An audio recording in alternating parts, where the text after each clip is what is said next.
নমস্কার বন্ধুরা, আজ আমি রান্না করব লটিয়া মাছ।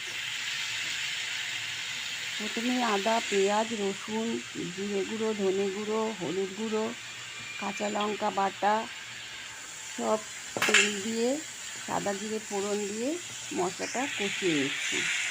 আর এদিকে লটিয়া মাছ কাটা ধোয়া সুন্দর করে জল ঝরাতে একটা ঝুড়ির ওপরে রেখেছিলাম, পুরো জল ঝরে গেছে। মশলাটা যখন কষে গেছে তখন আমি ওই লটিয়া মাছগুলো ওপর থেকে দিয়ে দিলাম। এবার ওই মশলাটা লটিয়া মাছের সাথে একটু মাখো মাখো করে দেব, আলতো হাতে একটু মাখো মাখো করে দিচ্ছি।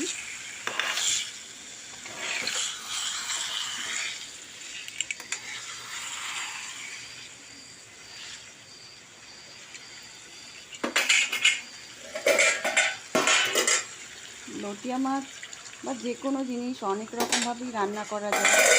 আমি কিভাবে রান্না করছি তাই তোমাদের সাথে শেয়ার করছি।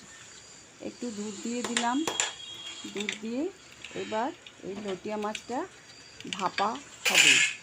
ঢাকা বন্ধ করে দেব। কিছুক্ষণ বাদে এই লটিয়া মাছ ভাপা হয়ে গেছে।